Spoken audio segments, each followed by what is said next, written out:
Can Huawei's Pura 90 Pro Max without a 1-inch sensor really call itself a true camera powerhouse?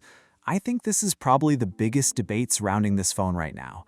In today's flagship camera phone race, 1-inch sensors have almost become the standard. So at first glance, Huawei's decision with the Pura 90 Pro Max feels like it's going completely against the trend. But after spending some real time using it, I've come to a conclusion that pushes back hard against that criticism. This phone absolutely deserves to be called a flagship. A quick shout out to my tech partner from China for sharing this video. A big thank you for making this possible.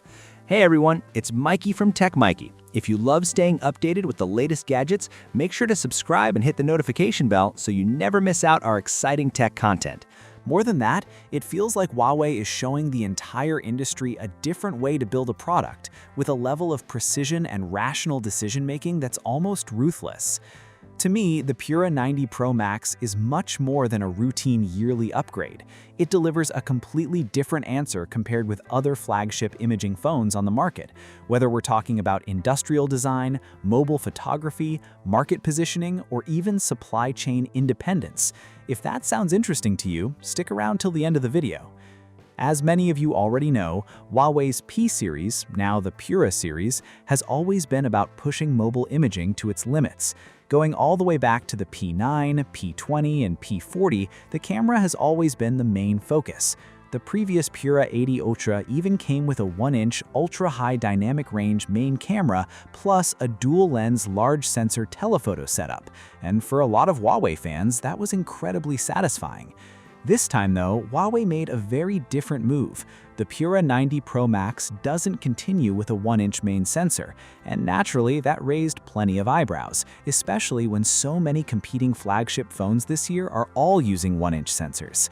A lot of people immediately assumed Huawei made a compromise, but once you actually test the camera, that assumption starts to fall apart very quickly.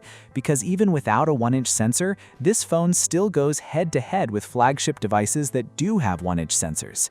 Take low-light photography as an example. The Pura 90 Pro Max performs incredibly well at night. Its nighttime video quality is honestly even stronger than some flagship phones released this year with 1-inch low-fix sensors. During the day, especially in high-contrast scenes, it also handles itself extremely well. And it's worth mentioning that the phone I'm comparing it against is no weak competitor. It's a current-generation flagship with a 1-inch low-fix sensor, a phone I've personally praised a lot before. Which naturally leads to the big question. If the other phone has a larger sensor, why isn't it clearly winning? Does physics suddenly stop mattering? Not really. Huawei has simply taken a different route this time. Instead of relying purely on sensor size, Huawei focused on improving photoelectric conversion efficiency through a combination of technologies. They're using low-fix technology alongside their own RYYB sensor, plus a real physical variable aperture at f1.4. Low-fix helps control highlight clipping in scenes with extreme dynamic range, while RYYB helps bring in more light to compensate for not using a 1-inch sensor. When all of that works together, the result is a significant boost in light intake for the main camera. And it doesn't stop there.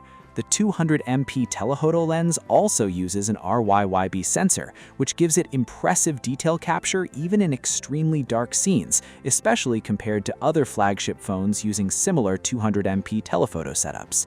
Beyond the sensor hardware, the Kirin 9030S processor plays a huge role here too.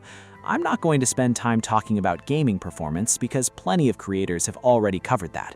Huawei made it very clear at launch that this chip was heavily focused on imaging, and after testing it, that feels absolutely true. This processor seems specifically optimized for image processing at the chip level. One of the most obvious benefits shows up in 20x telephoto shots, where noise control is genuinely excellent.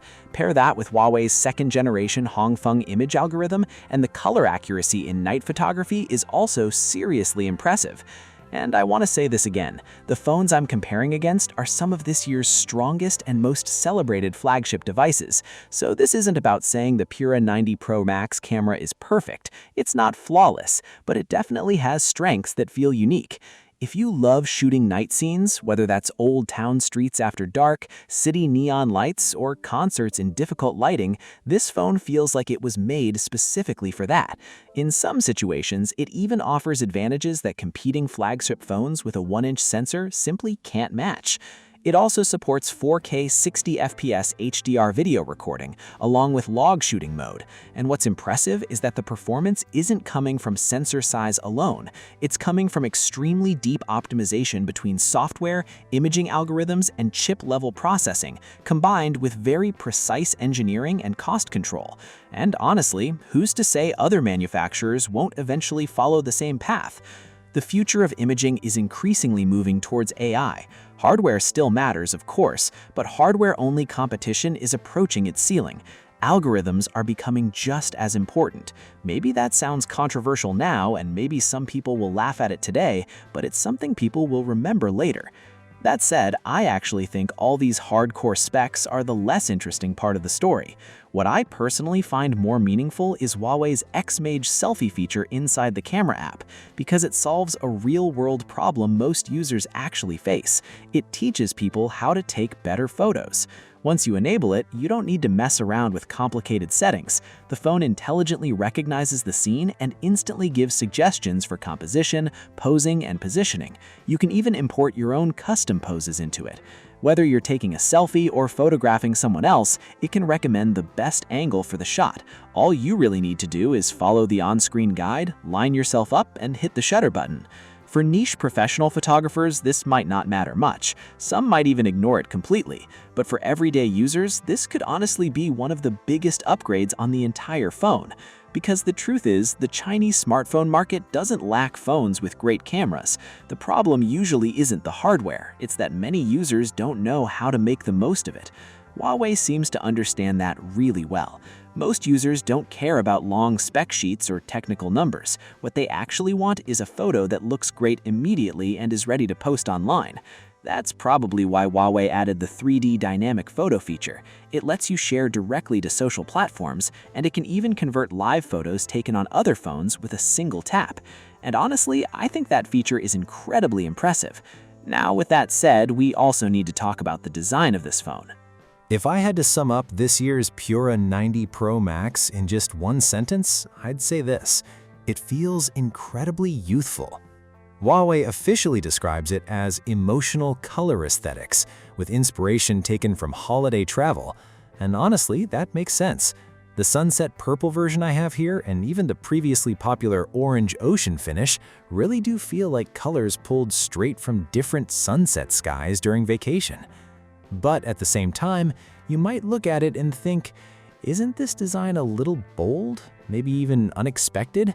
Huawei has played with expressive color design before, of course, but in today's flagship camera market, where everyone is chasing a more serious, professional look, it definitely stands out. And that's exactly why I think Huawei got it right.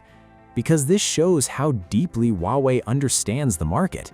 They're not designing only for a small group of tech enthusiasts, they're thinking about a much broader audience. There's a quote from Ma Huatong that really fits here. Sometimes you haven't done anything wrong, your only mistake is becoming too old. Think about it. A lot of younger users still choose QQ simply because they don't want to share the same social space as their parents. That's not a technology issue, that's human behavior. And when it comes to buying phones in real life, most people aren't obsessing over sensor sizes or benchmark scores. They're paying attention to the brand, the design, and the price. That's why the Pura 90 Pro Max's gradient finish matters. It breaks away from the endless sea of solid color smartphones we keep seeing, and it immediately feels different from many flagship imaging phones that lean heavily into a more traditional, professional camera aesthetic. Because, let's be honest, phones today aren't just tools anymore. They're accessories. They're part of how people dress. They're part of your OTTD. They sit in your hand, on your desk, in your mirror selfies, and in your everyday life. This phone also has a strong social presence. It's easy to notice in a crowd, and that's not a bad thing. Appreciating good design is human nature. It has nothing to do with gender. Most of us spend way too much time picking the perfect phone case just because we like how it looks. So yes, appearance matters. In many ways, appearance is productivity. And strangely enough, this whole conversation reminds me of Nokia. Strictly speaking, Nokia never lacked technology. They were early with touchscreen phones, early with mobile internet experiences, and even early with apps. At its peak, Nokia's hardware and communication technology were incredibly strong, and yet it's still lost. Not because of specs, but because of user experience. And when you look at today's smartphone market, it feels surprisingly similar. Everyone is locked in a race to stack bigger sensors, higher megapixels, and more extreme hardware. Phones keep becoming more complicated. Which brings us back to the Pura 90 Pro Max. While other flagship imaging phones are focused on pushing professional specs, Huawei seems focused on something else: social interaction, sharing, and making photography easier for everyday users. X-Mage makes selfies easier to understand and easier to shoot. The emotional color design turns the phone into part of personal style and self-expression. These are things benchmark scores can't measure, but users feel them every single day. And personally, I think that's much more valuable than simply adding another line to a specification sheet. So yes, calling this a true ultra-level flagship feels completely justified. And to be clear, this Pro Max is strong in other areas too, but I won't go too deep into all of that here. Instead, I just wanted to share some of the industry observations I've noticed while using it. Finally, we need to talk about pricing, because this is one of the clearest strengths of Huawei's flagship imaging phone this year. Its pricing is actually among the lowest in the mainstream flagship imaging category. And I believe that's intentional. It's likely part of Huawei's strategy, and maybe even one of the reasons they chose not to use a 1-inch sensor this time. Over the past 2 years, the flagship imaging phone market has entered a full-on specs arms race. Online, people keep asking brands to go bigger, push harder, and stack even more extreme hardware into their flagship phones. Sometimes it feels like people would be happy if Huawei built its own lithography machine and somehow put that inside the phone too.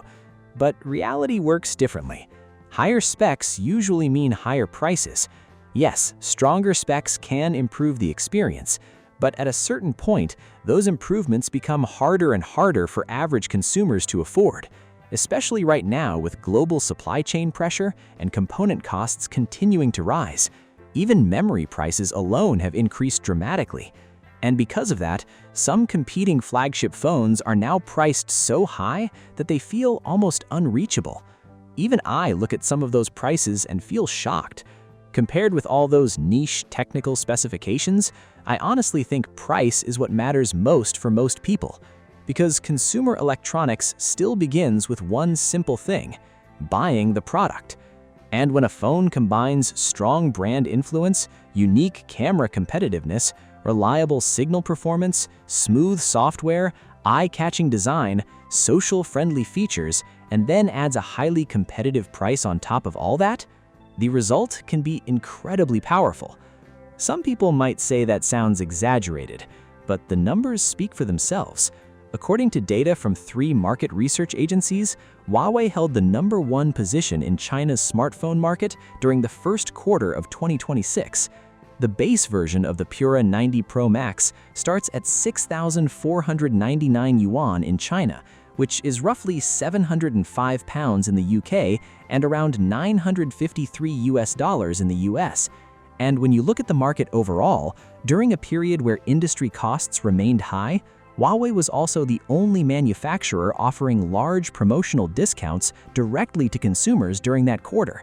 Several media reports also mentioned that the initial sales performance of the Pura 90 Pro was even stronger than the previous generation.